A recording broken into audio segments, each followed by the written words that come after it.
The medic had always considered himself a good judge of people. Decades in uniform had sharpened his instincts until they were nearly flawless. He could tell which recruits would break during Hell Week, which ones would push through pain just to impress their peers, and which ones carried that rare spark, the invisible fire that separated the ordinary from the extraordinary. But this recruit was different from the moment she walked into the tent. It wasn't her build. She was lean, wiry, not the towering image most imagined when picturing a Navy SEAL candidate. It wasn't her demeanor either, calm, disciplined, eyes steady, but without arrogance. What unsettled him was the silence that followed her like a shadow. She didn't fill the air with nervous chatter like the others. She didn't glance around to measure herself against her competition. She just stood there, still, as if her very presence was enough. The medic flipped through her basic forms. Standard vitals. Clean bill of health. No major injuries on record. Nothing remarkable. At least, nothing on paper. "Where'd you train?" he asked casually, not looking up from his clipboard. It was a question he asked everyone, partly to ease tension, partly to gauge how they defined themselves. Some puffed up, boasting about Division I sports programs. Others mentioned prior deployments or specialized schools. A few even joked about backyard workouts, masking insecurity with humor. He expected one of those answers, something familiar, something he could categorize. Instead, her reply cut through the air like a knife. Ghost Division. 3,400-meter record. The medic froze. Slowly, he looked up.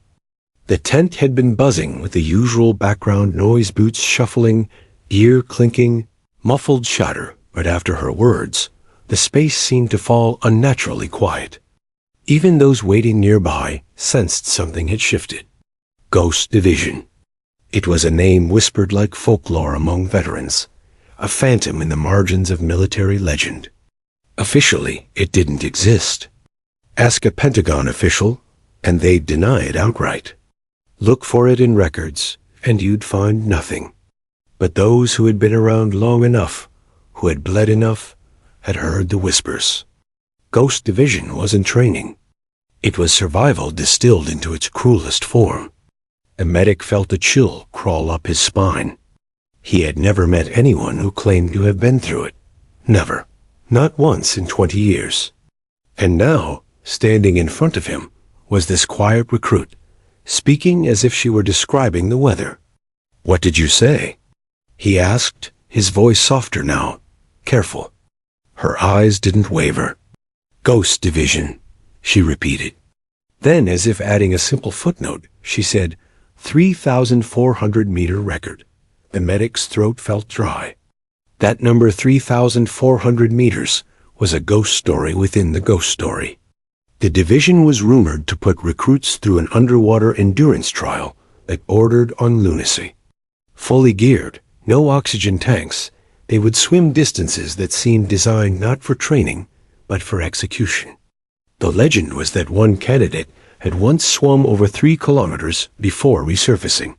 Most dismissed it as fabrication, the kind of impossible achievement soldiers tell each other in the dark to inspire or intimidate.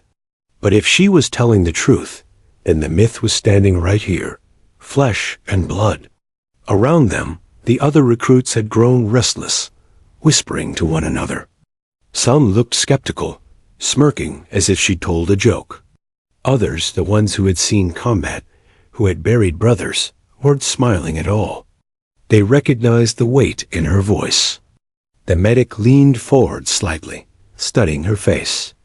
"Do you realize what you're saying?" he asked quietly, his voice meant only for her. "Yes, sir," she replied. Not defensive, not boastful, just a statement of fact. He searched her eyes for a flicker of exaggeration, a crack of pride or arrogance. He found none. There was only calm, steadiness. It was then that he realized something else. She wasn't telling him this to impress him. She wasn't bragging. She was simply answering his question as directly as possible. Where'd you train? Ghost Division. What did you accomplish? 3,400 meters. Nothing more, nothing less. The medic's mind spun. He thought about the years he had spent patching up warriors who believed themselves indestructible, only to crumble under pressure. He thought about the handful of men he had seen who truly carried the unshakable will, the ones who could keep moving when every nerve screamed at them to quit. And now, he wondered if this woman might belong to that rare breed, perhaps something even beyond it. A sudden memory flickered in his mind. A friend from a deployment years back, a man who had whispered one night about the division that doesn't exist. His voice had been reverent, fearful. They don't come out the same, the friend had said. If they come out at all. The medic wondered what price this recruit had paid to stand here today. Step forward, he said finally. His tone had shifted, unconsciously respectful now. She obeyed without hesitation.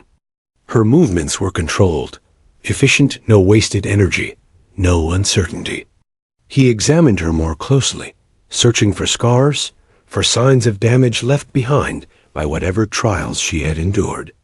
But her skin told little. If the Ghost Division had marked her, it wasn't on the surface. It was deeper, hidden, carved into her very bones. Behind him, one of the instructors cleared his throat. Problem, Doc? The medic shook his head quickly. No problem, he muttered, though the weight in his chest told him otherwise. He scribbled something on his clipboard, though his hand trembled slightly as he wrote. For the first time in years, he felt unsure of what he was looking at. Not just a recruit. Not just another candidate who would either pass or fail. This was something else entirely. The woman stood silently, waiting, her expression unreadable. The medic swallowed hard. He wanted to ask her more. He wanted to know what the Ghost Division had done to her, what the record meant, how she had survived it. But a part of him knew better.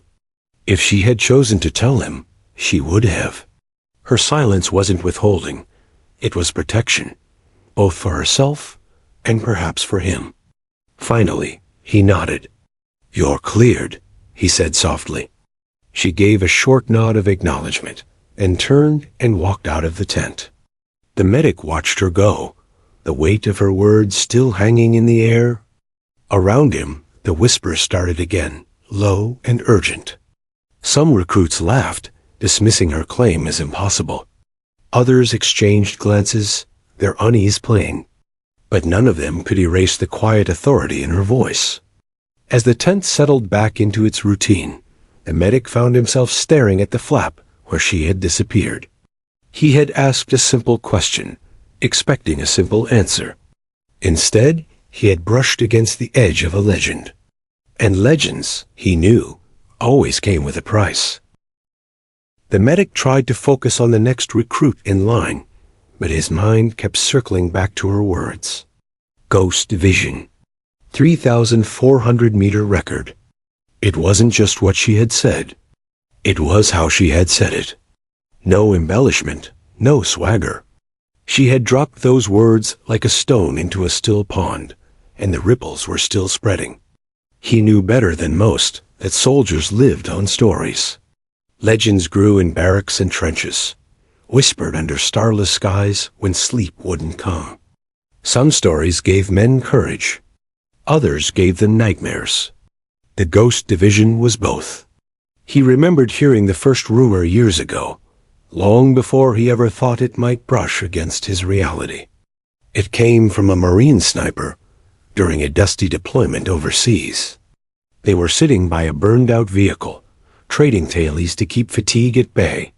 Ever heard of the division that doesn't exist? The sniper had asked, eyes narrowed. The medic had laughed it off at the time. But the sniper didn't smile. He leaned closer, voice low. They call it the Ghost Division. Off the books. No insignias, no recognition. Candidates are pushed until they either vanish or come out hollow. Few ever make it through. The ones that do, they're different. They don't walk like us. don't talk like us. They carry something you don't want to understand. At the time, the medic chalked it up to superstition, another soldier's attempt to make sense of the shadows that hung over their profession. But over the years, he'd heard it again and again, always whispered, always with the same tone, half respect, half fear. Now, standing in this tent thousands of miles from that night, he realized he wasn't chasing smoke. The ghost division wasn't a story. It was real, and she was the proof. The whispers started spreading among the recruits.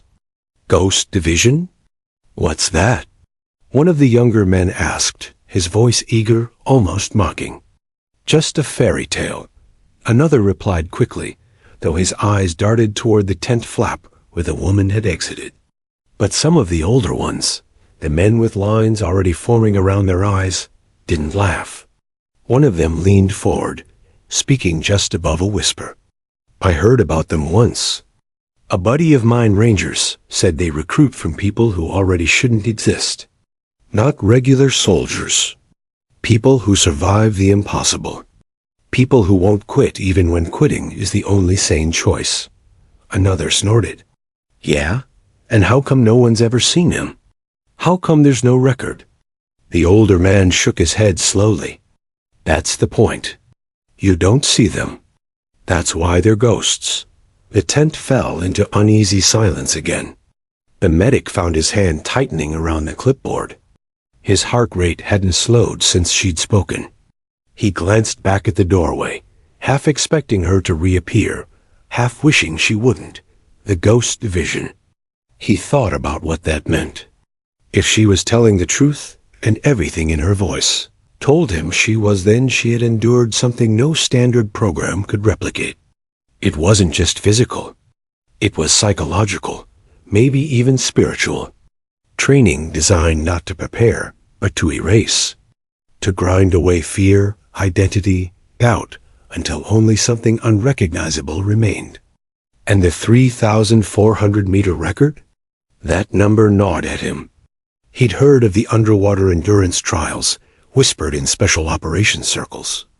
Candidates forced to swim with full combat load, lungs screaming, hearts pounding, blacking out if they miscalculated by even a second. Most failed. Some drowned.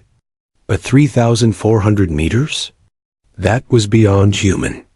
That was the kind of number you dismissed immediately, until someone said it calmly, like it wasn't an accomplishment, but a memory. She hadn't bragged. She hadn't even seemed proud. She had simply stated it, like answering her name. The medic knew then. The ghost division was real. And she wasn't just a survivor. She was its record breaker. Later that evening, when the recruits were dismissed, the medic sat alone in his corner of the compound. His tent lantern cast long shadows across the canvas walls, and the desert night pressed against the thin fabric. He couldn't stop replaying the moment. He pulled out a battered notebook. He sometimes used to jot down things he couldn't say aloud. Opening to a fresh page, he wrote 3 words in block letters. Ghost Division exists. Then, beneath it, 3,400-meter record. She's here. He stared at the words until they blurred. Then, with a shaking hand, he ripped the page free, tore it into tiny pieces, and stuffed them into his pocket. Even writing it felt dangerous, as though the walls themselves might report him. In the chow hall the next morning, the whispers had already evolved. One recruit swore she had once swum across a bay during a storm, carrying another person. Another claimed she could hold her breath for 20 minutes. The stories grew with every retelling, some absurd, some chilling. But beneath the exaggerations, there was a current of unease. People didn't know whether to fear her or admire her. The medic kept his distance. He didn't correct them. He didn't add to the tailies. He just watched her. She sat quietly at the far end of the table, eating in silence, ignoring the stares. She didn't need to defend herself. She didn't need to explain. Her silence was louder than their gossip. And in that silence, he recognized something dangerous. Not dangerous in the sense of threat, dangerous in the sense of inevitability. The kind of presence that could inspire men to follow or terrify them into obedience. The kind of presence only legends carried. That night, lying on his cot, the medic thought about something else the sniper had said years ago, his voice hushed and grim. They don't just train them. They unmake them. Strip them down until nothing's left but will. And when they come back, you can tell. Their eyes look at you, but they're not looking at you. They're looking at everything. Like they already measured you, judged you, and filed you away. The medic had laughed it off back then. But now, as he remembered her calm gaze steady, unshaken, he felt the truth in those words. She wasn't like the others. She didn't need to prove herself. She already had, in a place no one dared speak of. He wondered how many nights she had spent alone in dark waters, lungs burning, pushing herself past the brink of human endurance. He wondered what she had seen, what she had endured, what she had lost. But most of all, he wondered why she was here now, stepping into the light after years in the shadows. Ghost Division operatives didn't just reappear. So why had she? The medic knew one thing with certainty. Her presence wasn't an accident. And whatever storm she carried within her, it was only beginning to reach the surface. The medic had seen soldiers boast about all kinds of feats times, distances, weights lifted, miles run. Numbers were easy to throw around.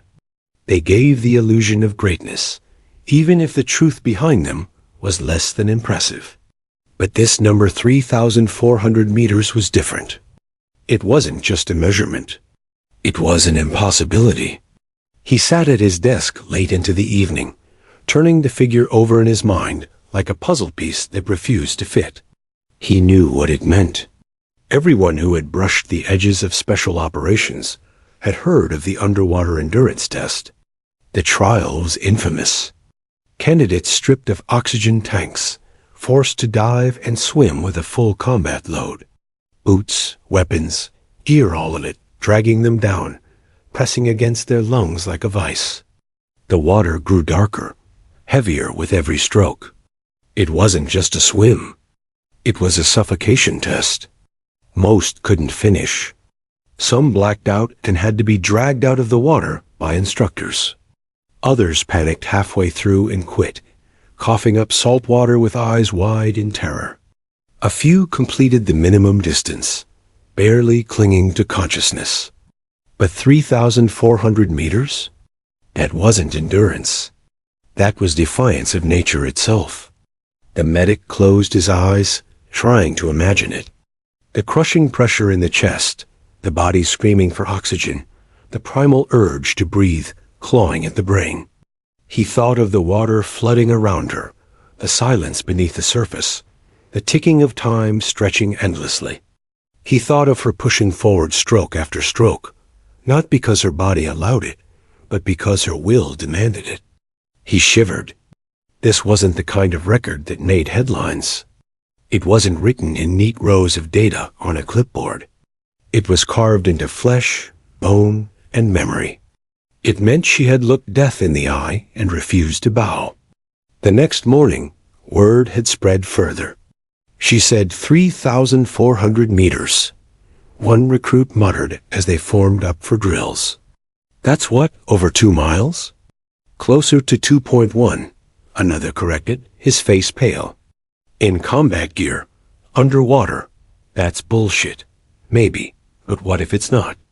Their voices dropped when she appeared at the edge of the formation. She didn't acknowledge them, didn't glance their way. She simply took her place in line, eyes forward, shoulders squared. The whispers followed anyway. She's lying. No, look at her. She's not lying. The medic caught snippets as he passed by, clipboard in hand. He noticed how the younger recruits smirked and rolled their eyes, trying to mask their discomfort. But the older ones, the men who'd already seen enough death to respect the impossible, didn't laugh. They watched her in silence, unease flickering across their faces. That silence was more telling than any outburst. Later that day, during a break between evolutions, the medic found himself beside one of the senior instructors. A man built like stone, his face weathered from decades of service. The medic debated whether to bring it up, but curiosity gnawed at him. "Have you ever heard of the 3,400-meter record?" he asked quietly. The instructor froze mid-sip of his canteen. His eyes narrowed. "Why?" The medic shrugged lightly, pretending at casualness. One of the recruits mentioned it. For a moment, the instructor didn't reply. He capped the canteen, set it down slowly. Then he leaned in, his voice low. "Don't ask about that." "Why not?" "Because if it's true, it doesn't concern us. And if it's not true, you don't want to know who started the lie." The medic frowned. "So you have heard of it?" The instructor's jaw tightened. He didn't answer. Instead, he stood and walked off, leaving the medic staring after him. That told him more than words ever could. That evening, the medic watched her again. She was sitting alone, as usual, methodically cleaning her gear. The light from the setting sun glinted off the metal, catching in her calm, steady movements. He wanted to approach her, to ask directly, how? How had she endured it? How had she silenced the screaming in her lungs? How had she forced her body beyond the edge of reason? But something stopped him. Maybe it was the memory of the instructor's warning. Maybe it was the weight of her silence, heavier than words. Maybe it was the fear that if she told him, he wouldn't be able to carry the truth. So he stayed where he was, watching, wondering. The whispers didn't fade. They grew. By the third day, the recruits were divided. Some treated her with open skepticism, muttering insults under their breath, trying to provoke a reaction. She gave them none. Others watched her with wary respect, their gazes lingering a little too long, their conversations dying when she entered a room. One night, in the barracks, a group gathered around a bunk, arguing in hushed voices. No way she did it, then explain how she knew the number. Everyone's heard of the test, but no one knew the distance. Not exactly. She did. Could be luck. Could be she overheard it somewhere. Or she's the one who said it. The medic overheard as he passed by, their words carrying through the thin walls. He didn't interrupt. He didn't correct them. He just kept walking, his own thoughts louder than their speculation. Because deep down, he knew the truth. Numbers were funny things. They could lie, mislead, exaggerate. But sometimes, numbers were too exact, too specific, to be invention. And her voice, steady, calm, stripped of pride, hadn't carried the rhythm of a lie. She wasn't telling them to believe her. She was telling them because he had asked. And that was the heaviest truth of all.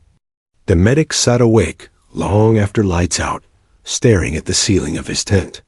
The desert wind howled against the canvas, but his mind was fixed on the stillness of water, the suffocating silence of a body pushed to its breaking point. He tried to picture her underwater, weighed down by gear, fighting for each stroke. Tried to imagine the darkness closing in, the desperation clawing at her throat. Tried to imagine the point 3,000 meters in, 3,100 where most would surrender, and yet she pressed on. He couldn't. It wasn't that his imagination failed him. It was that defeat itself existed beyond the limits of imagination. It was something only those who had lived it could ever understand. He turned on his side, closing his eyes, though sleep didn't come easily. The number haunted him. 3,400 meters. Not just a record. A statement. A warning. A reminder. And as much as he wanted to dismiss it as a legend, a myth made flesh, he couldn't. Because every time he looked at her, every time he saw the calm in her eyes, he knew she had done it. She had gone further than anyone else. And she had survived. Long before she became a whisper in a medic's tent, she was simply a girl who couldn't stay out of the water. The ocean had always been her first companion. She grew up in a small coastal town where waves broke endlessly against jagged rocks, and the salt air clung to everything's skin, clothes, even dreams. Most kids played on the sand, building castles or chasing gulls. She went further. She slipped beneath the waves, vanishing until the horizon swallowed her. Her mother used to panic when she disappeared for too long. "You'll drown one day," she'd scold when the girl returned, tripping and smiling. But the girl only shook her head. The water didn't scare her. It called to her. Down there, in the silence beneath the surface, she felt more alive than anywhere on land. By 10, she was out swimming the local lifeguards. By 12, she was holding her breath so long that neighbors whispered she was unnatural. By 15, she was training herself in secret, pushing distances no one else dared. But talent wasn't enough. She dreamed of service, of wearing the uniform, of proving that her strength was more than a quirk of nature. Yet every time she tried to step onto official paths, she was told no. Too small. Too young. Not the right fit. She applied to programs, volunteered for endurance trials, begged for a chance. Each rejection came the same way. Polite words masking disbelief. "You don't belong here. This isn't for you." Each rejection lit a fire in her. If the door wouldn't open, she would find another. Her training became an obsession. At dawn, she ran barefoot along the coast until her lungs burned. At midday, she weighted her body with rocks, sinking herself into the tide pools to fight the pull of the ocean. At night, she swam in black water under starlight, refusing to stop until her muscles screamed. Her world shrank to rhythm. Inhale, exhale, dive, endure. Friends drifted away. They didn't understand why she chose pain, why she chased silence. Teachers shook their heads at her exhaustion. Neighbors whispered about the strange girl who lived half her life underwater. But she didn't care. She wasn't training for them. She was training for something she couldn't yet name. It happened one night when the wind howled against her window and rain hammered the streets. She returned home from a long swim, hair still damp, clothes clinging to her skin. On the kitchen table, there was an envelope. No return address. No markings except her name written in block letters. She hesitated before opening it. Inside, a single sheet of paper. Coordinates. A date. Nothing else. Her hands trembled. She checked the map. The location was miles inland, in the middle of nowhere. A forgotten airfield. There was no explanation, no instructions. She should have ignored it. Should have thrown it away. But something deep inside her stirred a voice that whispered this was the door she had been searching for. She folded the paper, tucked it into her pocket, and made her decision. The night of the date, she told no one where she was going. She packed lightly shoes, water, nothing more. When she arrived at the coordinates, she found others already waiting. Men and women of all kinds. Some looked like athletes, their muscles tense and proud. Others looked ordinary, even fragile. All of them shared the same expression: curiosity tinged with unease. No one spoke. At midnight, trucks rolled in, their headlights cutting through the darkness. Men in black uniforms stepped out, faces unreadable. Without a word, they ordered the group into the vehicles. Some hesitated. Those who did were told to leave. She stepped forward without hesitation. The trucks drove for hours, deeper into wilderness. When they stopped, the recruits were blindfolded, led out, stripped of possessions. The last thing she remembered before the blindfold covered her eyes was the voice of an instructor, cold and sharp. You came here because you wanted something. Understand this, you'll leave with nothing, or you won't leave at all. Her life before that night felt like a different lifetime. Childhood laughter, long swims under the sun, the sting of rejection letters, those belonged to someone else. The girl who had longed for a chance had been left behind at that airfield. From that moment forward, she wasn't training for recognition. She wasn't training for approval. She was training to survive. And survival would demand everything. The medic, sitting in his tent years later, would never know these details. He would never know about the girl who defied the ocean, the teenager who trained alone in the dark, the young woman who followed an envelope into the unknown. All he knew was the silence in her eyes when she spoke. Ghost Division. 3,400-meter record. But behind those words lived a story few could ever imagine, a path forged in rejection, sharpened by obsession, and sealed by a decision made in the rain, under the glow of a kitchen light. The story of how a girl became a ghost. The world she entered after the blindfold was torn away bore no resemblance to anything she had ever known. The first thing she saw was darkness. The second was mud. She and the others were thrown onto a swamp-like training ground under the glare of floodlights. Rain hammered their skin, turning dirt into rivers around their boots. The instructors didn't introduce themselves. They didn't explain rules. They shouted one word only, run. And so they ran. Through the night. Through knee-deep sludge, across uneven ground that tore at ankles, over obstacles built not to test agility, but to break spirits. Every time someone stumbled, an instructor was there to drag them out, not to help them, but to remove them permanently. There were no second chances. The Ghost Division was not like any official military training. It was designed to erase. They stripped recruits of names.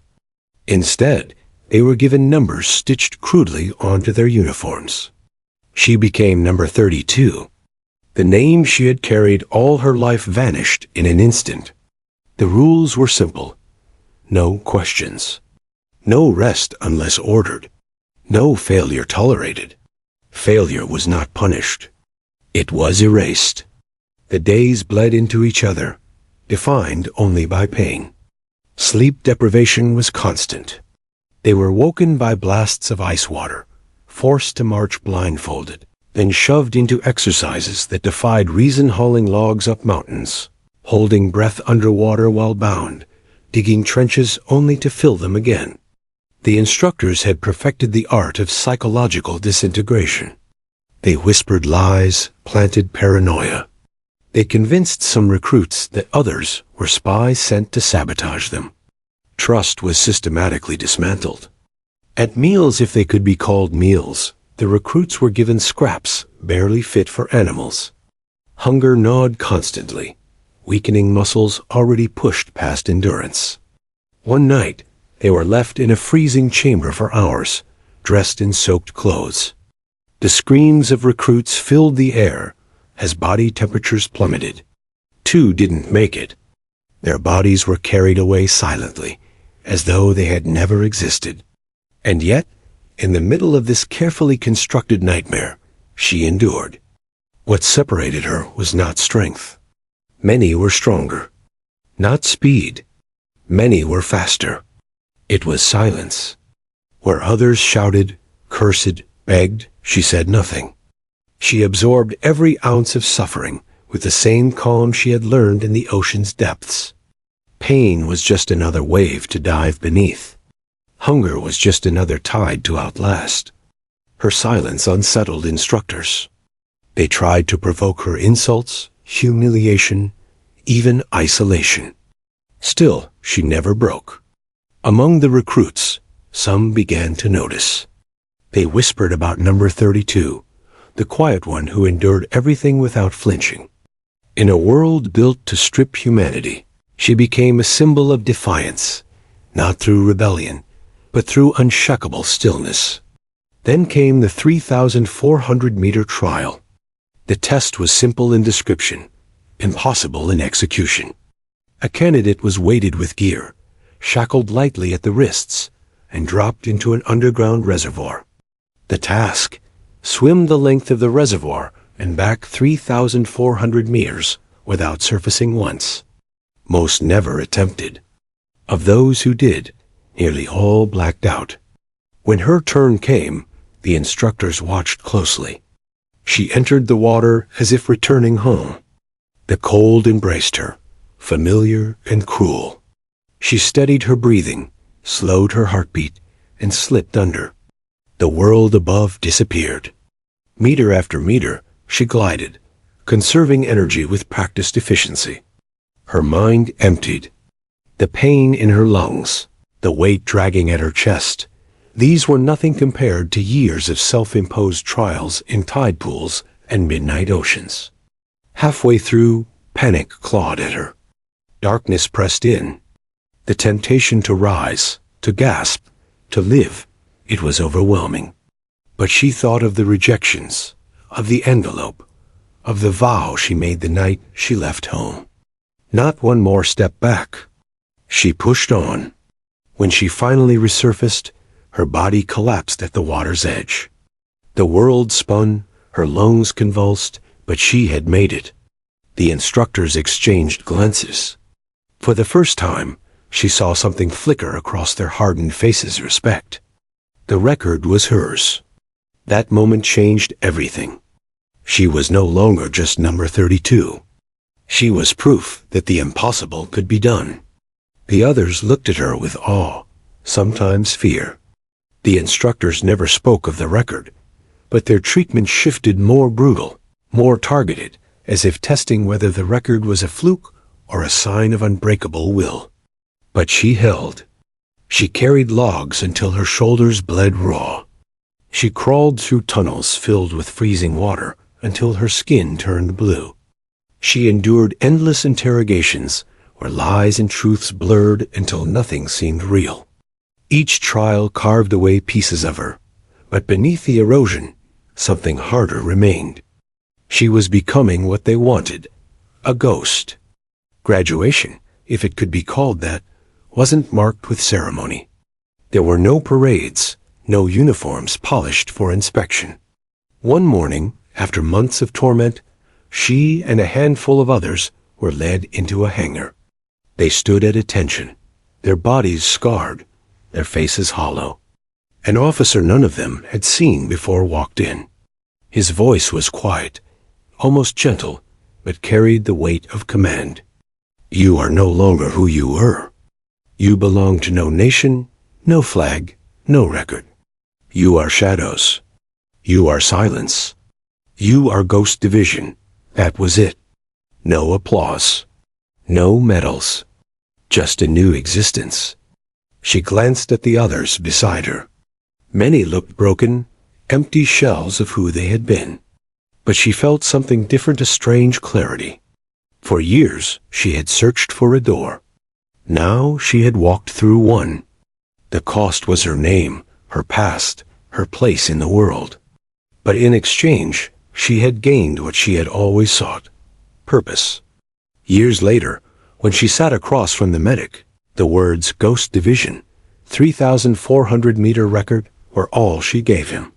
But behind those words was a crucible of mud and silence, hunger and cold, betrayal and endurance. A story too heavy for casual telling. She had been broken, reshaped, and remade into something unrecognizable. Not soldier, not savior, not even human in the way she once understood, but a ghost. Graduating from the Ghost Division wasn't the end of anything. It was the erasure of everything. No family to return to. No records of service. No medals waiting to be pinned. The moment she stepped out of that hangar, she no longer officially existed. They issued no uniforms, only plain gear. No rank insignias, just numbers. No unit patches, only silence.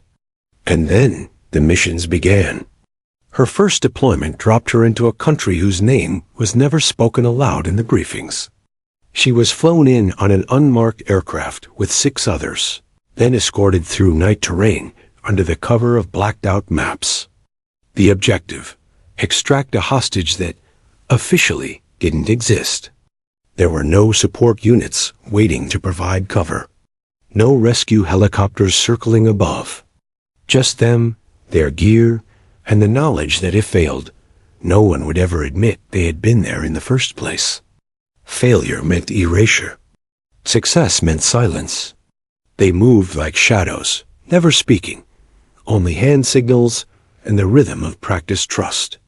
The air was thick with tension, but for her, the silence was familiar. The mission felt less like combat and more like another endurance test, an unbroken line between one breath and the next. When they reached the compound, the firefight erupted. She wasn't a gunner by designation, but every Ghost Division operative was trained to adapt. She moved with precision, her shots deliberate, her movements economical. The hostage was secured, bloodied but alive. On exfiltration, one of her team went down, shot through the leg. She was the first to reach him, dragging him to cover. No one else spoke. No one else thanked her. They didn't need to. The mission ended with the hostage delivered to a nameless aircraft. The world never knew what had happened. The newspapers never carried a headline. But that didn't matter. Not here. This was life now. Vanishing into conflict zones, completing impossible tasks, and leaving no trace behind. She infiltrated enemy camps to sabotage supply lines. She tracked high-value targets through cities, blending with crowds as if she were invisible. She sabotaged communications deep behind enemy lines. Sometimes she killed. Sometimes she saved. Always she disappeared. Each mission stripped more of her humanity. When she saved a hostage, she couldn't celebrate the operation was classified. When she lost a teammate, she couldn't grieve. There were no funerals, no graves, just names erased from rosters.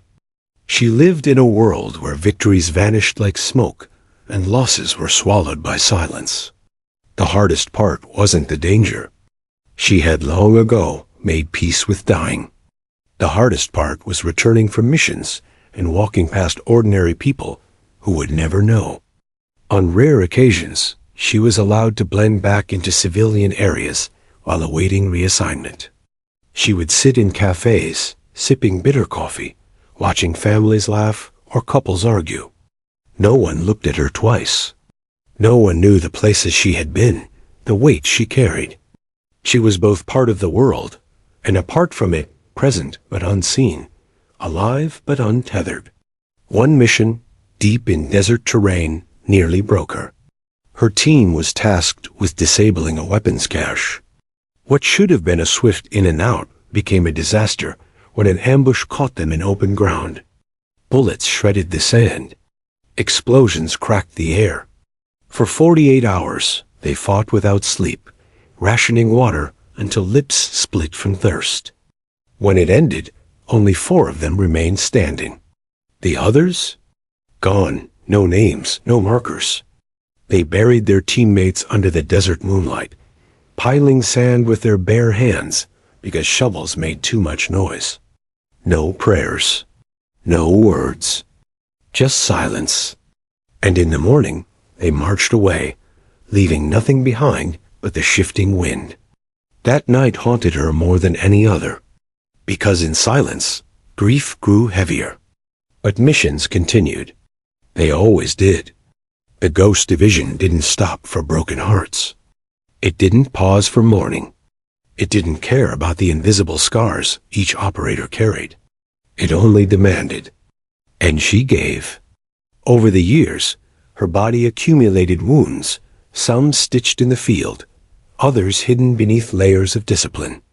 Shrapnel scars. Knife marks. The kind of bruises that never truly faded. Yet the deeper wounds were not physical. She remembered the face of a child in a burned-out village, eyes wide with fear as she passed by. She remembered the silence of an empty safe house after a failed extraction. She remembered the faces of teammates who were there one day and erased the next. She carried them all in silence. Sometimes she wondered what her life might have been if she had turned away from that envelope on the kitchen table. Would she have been ordinary? Married, perhaps with children? Working a job that ended at 5 o'clock? Would her laughter have sounded different if it wasn't buried under layers of ghosts? But then she thought of the record. The 3,400 meters that no one else had crossed. The proof that she had always been meant for something beyond the ordinary. And she knew the truth. There was no other path. Her legend grew within the shadows, though never spoken outside of them. Among operatives, she became known simply as the diver, a reminder of the trial that had defined her, a symbol of endurance. But legends in the Ghost Division were dangerous. Too much attention, even inside, invited scrutiny. Scrutiny invited risk. Risk invited erasure. So she learned to stay even quieter. The diver became less a person and more a rumor. And then, one day, her deployments changed. She was reassigned, not out of the Ghost Division, but placed temporarily within a conventional SEAL medic team as a liaison. No reason was given. No explanation. The shift was strange. After years of shadows, she suddenly walked among soldiers who wore names on uniforms, who spoke openly about missions, who laughed and cursed and argued as humans still could. It was there, in a tent lined with medical supplies, that the medic asked her about her training. And with the same calm that had carried her through every tide and every trial, she answered, Ghost Division. 3,400-meter record. He didn't understand the weight of those words. He couldn't. No one who hadn't lived as a ghost ever could. But in her silence, in her scars, in her eyes, the truth lingered like a shadow. She was still deployed, still enduring. Even here, among the living, she remained what the division had made her, a ghost. The first thing she noticed was the noise. Not the gunfire, not the explosions, not the chaos of missions. Those belonged to the world she had lived in for years. This noise was different. Laughter in the mess hall. Radios blaring songs during downtime. Arguments over sports teams. The constant hum of soldiers living their lives openly, without fear that a wrong word might erase them forever. For her, the adjustment was strange. The Ghost Division had stripped away identity. Here, names were everywhere stitched on uniforms, shouted across training fields, carved into lockers. For the first time in years, people asked her what to call her.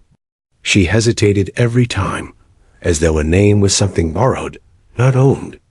They called her Doc when she worked alongside medics, or sometimes just Diver, a nickname that surfaced despite her efforts to stay quiet. She didn't correct them. Her days were filled with tasks she once thought mundane, checking vitals, preparing medical kits, stitching wounds that would heal in weeks instead of scars carried for life. Soldiers cursed and joked as she worked, sometimes flinching, sometimes laughing, but always speaking openly. To her, every word felt loud. She answered only when necessary.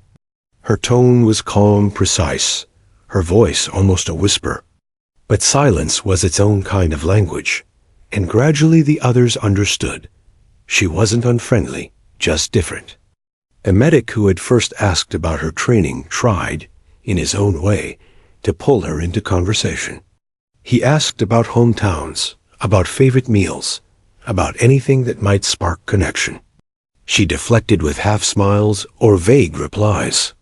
But one evening, when he pressed too far, what was Ghost Division really like? She looked at him for a long, heavy moment before saying quietly, "You wouldn't want to know." The finality in her voice ended the question forever. Still, the others noticed things. They noticed how she woke before everyone else, as if alarms meant nothing to her. They noticed how she moved through water drills like it was second nature, her body gliding where others struggled. They noticed how gunfire never startled her, how sudden noise didn't make her flinch. And they noticed the scars. Not the obvious ones, every soldier had those. But the faint lines across her wrists, the jagged marks on her shoulders, the strange pattern of bruising along her ribs. Wounds that didn't come from training exercises or battlefield chaos, but from something else, something deliberate. No one asked. They didn't need to. At first, some distrusted her. Her quietness seemed like arrogance. Her refusal to share stories made others suspect she was hiding something. In a world where brotherhood and sisterhood were forged through shared tales of hardship, her silence was a wall. But walls can hold weight. During a live-fire drill gone wrong, one soldier froze under pressure. Gunfire erupted closer than planned, panic setting in. While others hesitated, she moved without thought, dragging him down, shielding him, guiding him out with calm precision. When it ended, the soldier shook, trying to thank her. She only nodded once and walked away. From that moment on, respect replaced suspicion. She didn't seek friendships, but they formed around her nonetheless. People sat near her in the mess hall, even when she barely spoke.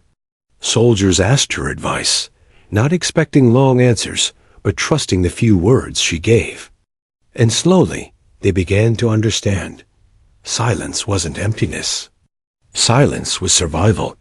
At night, when the base quieted, she often walked alone. She traced the perimeter, her eyes scanning shadows even when there was no danger.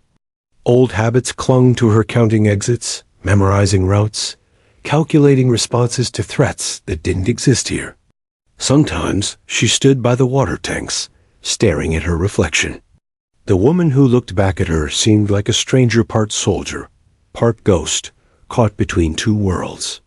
The medic noticed her walks. Once he followed at a distance, curious. He saw the way she stopped at each corner, how she paused at gates, how her eyes lingered on dark spaces. When he asked her the next day why she did it, she simply said, "Because shadows don't stop existing just because you stop looking." He never followed again. Her presence changed the unit in ways they didn't expect. Training sessions grew sharper, soldiers pushed harder, as if trying to measure themselves against her quiet endurance. Casual complaints about discomfort faded. No one wanted to grumble in front of the woman who had walked out of storms they couldn't imagine. Even officers, though they never acknowledged it, began to treat her with subtle deference. She wasn't higher in rank, wasn't officially special, but there was something about her silence that carried authority. Still, she never let herself belong fully. When others celebrated victories with laughter and drink, she stayed apart, cleaning gear or walking the perimeter. When letters from home arrived, she had none to read. When soldiers planned futures, vacations, families, life after service, she only listened. Because for her, there was no after. Ghost Division operatives didn't retire. They didn't fade into peaceful lives. They carried shadows until the end.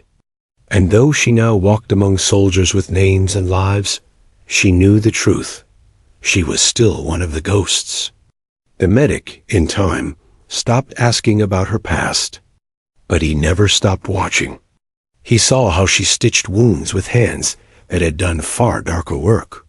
He saw how she listened to soldiers' pain with eyes that carried grief deeper than words. He saw how, despite her silence, she was always there when someone faltered. And though he never fully understood, he began to respect her not as a mystery, but as something rare, proof that survival was possible even in the darkest places. One evening, after a grueling day of drills, the unit sat outside beneath fading light. Someone asked her what kept her going, what gave her strength. For a long time, she didn't answer. The group expected silence. But then she spoke, her voice low, almost carried away by the wind. Because stopping means drowning. And I've never drowned. They didn't press her for more. They didn't need to. In that single sentence, they understood more about her than in all the silence before. She had returned to the known world, but not fully. She walked among them, trained with them, saved them when needed. But part of her always remained elsewhere beneath the surface, in the depths of shadows, where ghosts still whispered. And perhaps that was her fate, to live between worlds, never fully belonging to either. Not forgotten, not known, just enduring, always enduring. The desert wind carried whispers across the base, though no one spoke them aloud. Soldiers moved with the ease of routine, unaware of the story unfolding in quiet corners, the shadow that walked among them unseen yet undeniable. She had been with the SEAL medics for months now, and still most never truly knew her.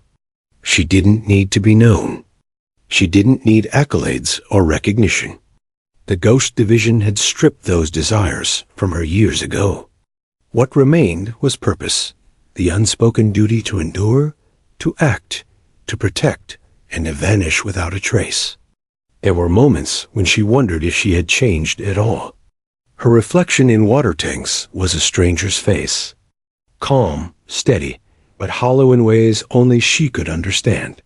The scars hidden beneath her uniform, the bruises fading yet ever present, carried memories she could never share. She sometimes imagined the girl she had been, the one who trained alone in tide pools, who chased endurance like a religion. That girl had wanted recognition, wanted to belong. But now, that desire felt irrelevant. Recognition was meaningless when the world didn't know you existed. Belonging was a risk, for attachment only meant loss. Yet in the quiet moments, a faint echo of longing remained, a reminder that she was still human, even if the world saw her as a shadow. Her missions continued, though now framed within the familiar rhythm of her SEAL medic team. She healed wounds, advised soldiers, and trained alongside them, blending competence with quiet authority. Yet every mission bore the invisible weight of her past. When a new recruit flinched during water drills, she didn't scold. She demonstrated endurance with fluid precision, moving through the water as if it were part of her very body. The others watched, some in awe, some in quiet disbelief. She had endured what they could only imagine: pain beyond imagination, darkness beyond measure. And still, she remained silent about it. The medic who first asked her about the Ghost Division had grown to respect her deeply. He saw the layers of experience in her eyes, the countless battles survived in secret, the grief carried alone, the discipline honed beyond human standards. He never pushed for details. Some truths, he realized, were too heavy to bear secondhand. Sometimes, late at night, he would catch her staring across the base at the horizon, the desert stretching endlessly before her. Her eyes were distant, yet focused. In those moments, he understood she wasn't just observing. She was remembering, calculating, enduring. A ghost, indeed. But ghosts leave traces, subtle and profound. Her presence changed the team in ways no one openly acknowledged. Soldiers pushed harder, not from orders, but from instinct, the unspoken challenge of matching a force whose limits seemed beyond comprehension. Injured comrades looked to her for guidance, trusting her judgment instinctively. Even commanding officers deferred in subtle ways, recognizing that experience mattered more than rank. She did not wield power. She simply existed. And in that existence, she reshaped the world around her. There were nights she still dreamed of the Ghost Division. She saw the mud, the freezing water, the endless drills, and the darkness that swallowed her in those early days. She heard the whispers of instructors, the screams of recruits who didn't survive, and the steady, unyielding pulse of her own will driving her forward. She relived the 3,400-meter swim, the suffocating pressure, the unbearable urge to rise and breathe, the moment she refused to surrender, pushing every muscle, every nerve, every ounce of spirit beyond the brink of human endurance. In dreams, the water never ended. And yet, she woke, as she always did. Her colleagues never understood these inner battles. To them, she was calm, unflinching, almost untouchable. To her, she was both survivor and prisoner, an existence in two worlds at once. One day, a young recruit asked why she never shared her story, why she stayed silent, even when everyone sought to know her past. She looked at him with eyes that had seen death, despair, and endurance beyond reckoning. Some things, she said quietly, are heavier than words. And some people, she added, glancing across the base at the horizon, can't carry the weight of what I've lived. So I carry it myself. The recruit nodded, sensing the gravity without fully understanding it. Years passed. Deployments came and went. Some missions were remembered, many were erased. She kept moving, always forward, a shadow within a world of sunlight. And in every action, whether stitching wounds, leading drills, or silently observing, she left an imprint. Not one of fame or recognition, but of resilience, of endurance, of what it meant to survive where others could not. She had become the embodiment of her own legend, living proof that the impossible was achievable, that human will could extend beyond conventional limits. Sometimes she returned to the water, though rarely. Alone in hidden coves, she dove beneath the surface, feeling the cold embrace of the ocean. There, beneath the waves, she remembered the girl she had once been and the trials that had forged her.